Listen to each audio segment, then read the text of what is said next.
Hey everybody at the river listeners, my friends in Central Ohio. It's Darren here with We Are Messengers, and I want to talk to you for a minute, 2 minutes, I'm Irish, it could be 3, about hope.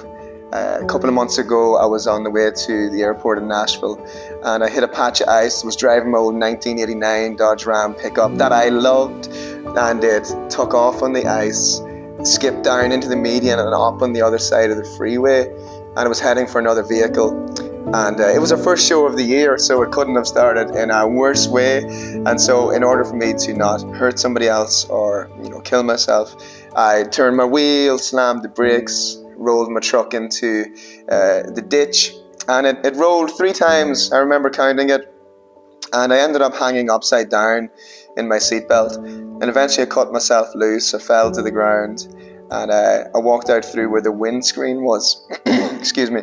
Walked out through where the windscreen was, and I checked my hands, I checked my legs. There was no cuts. I was covered in Tennessee dirt. Walked a couple of 100 yards, found my guitar, and the gentleman who I almost hit was walking down the embankment, and he said to me, "Sir, are you okay? We got to get you to the hospital." And I said, "Bro, I got to go to the airport." And so his name was Ephraim, and Ephraim drove me to the airport in horrendous conditions. We talked about his family, we talked about Jesus, we talked about hope all the way there. And I got to the gate, called my wife, I told her I had been in a bit of an accident. Anyway, made it to Denver, and that night we're in the arena, the theater, playing this first show of the year. I was sore, probably had a concussion or 2 of some description, but I knew that I had to be there. I was taught that if you can go to work, you go to work. So I went to work. Anyway, that night, as dazed as I was, we gave the audience an opportunity to respond to Jesus. And so that night, over 100, I think around 150 people came to Christ. And, got home the next day feeling really sore. But I remember my wife asking me, "Why did you go? Why did you do it?" And I said, "It's all I know what to do. I gotta go where Jesus told me to go, and as long as I've breath in my lungs, as long as my bones work, my feet move, you'll find me going and singing and telling people about the good news."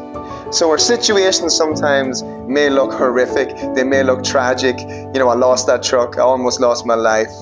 But what was really cool about my accident was that Jesus was with me in it, the whole way through it. And we got to see these people at a show who came with dim eyes, who came with heartache, loneliness, disappointment, mental health issues, transformed because they had encountered the hope of Jesus. He is it. He is hope. Hope has a name. It's not Darren. It's not We Are Messengers. It's not your local podcast, your local minister, your local worship leader. Hope has a name, and his name is Jesus.